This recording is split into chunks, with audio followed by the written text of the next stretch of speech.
什么是科学？大家以为科学跟宗教是相冲突的，其实科学跟信神、跟神的存在本身，其实是相辅相成的。科学就是研究大自然，就叫做科学嘛。因为大自然很丰富，大自然包括物理、包括化学、包括医学，这些都是大自然其中的某些项目而已。但是我们知道，科学家研究了半天，医学到现在还是不发达。很多东西越研究绝症就越多，说出医学还在非常初期的阶段，还没有达到顶峰的阶段啊。那这更不用讲物理学和化学，今天地上太多的事情，或是植物学或是生物学，大家都还在研究啊。天文学大家也还在研究，这个大自然，他们为什么叫做大自然？就知其所以，知其然，但不知其所以然。知道我可以观察得到，现在是这个情形，是这样子的运行，但是为什么会这样运行，没有人知道。科学家正在研究为什么这样的运行，但是我们从圣经知道，我们从神的话就很清楚的知道，知其然，并且知其为什么这个样子，知其所以然。那个所以然是因为是神啊，整个宇宙是神所造的，所以我们就知道了，其实其实人啊有五大奥秘。这五大奥秘通通在圣经里面得着解释。第一个奥秘，宇宙本身是个奥秘，宇宙怎么来的，没有人知道，科学家还在研究，还在往外推，还在送那个太空船去看看宇宙的边缘是长什么样子。他们去越研究发现说，宇宙是没边缘的，因为宇宙还正在扩展之中啊。这个就是神的能力，远超过我们的以为啊。神的能力不只是叫死人复活，这个宇宙本身还在扩展之中啊，这个就是宇宙的奥秘啊。宇宙的奥秘从哪里认识？要认识神啊，神本身也是个奥秘。神的奥秘在哪里？神的奥秘在基督。我们借着基督可以认识神，我们借着神可以认识整个宇宙的奥秘。好，但是基督本身也是个奥秘，我们怎么认识基督？借着教会，在教会里，我们知道说，原来在荣民里面和西华里面和我里面所有的基督啊都不太一样，各个方面不一样，但是加起来，通通在圣经里面。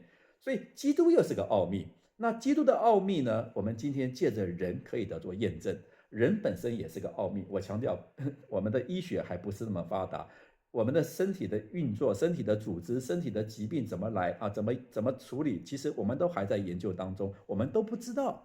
但是呢，这一切啊，神把生命给我们，我们就在生命里得着恢复，我们就在生命里胜过死亡的恐惧啊，并且在生命里得着生命的得着复活的生命，而有神的生命，并且进一步有神的性情，进一步还得着神的荣耀为荣耀啊，这个就是今天神所给我们的。所以借着神，我们认识了宇宙，我们认识了神自己，认识了基督，认识了教会，更认识了人的情形。而知道我们需要得着拯救，而需要我们要成为开明的人，要成为神的器皿，接受神的生命，接受神的说话，使我们在荣耀里啊，这一切向着我们就不再是奥秘的啊。所以大自然啊，这个是奥秘，但是呢，我们知道这不过就是宇宙的奥秘的一个小的部分。科学家所研究的过程啊，研究的推理啊，最终他们会发觉说有一位在那里做主宰。所以这个有人说这个谁啊？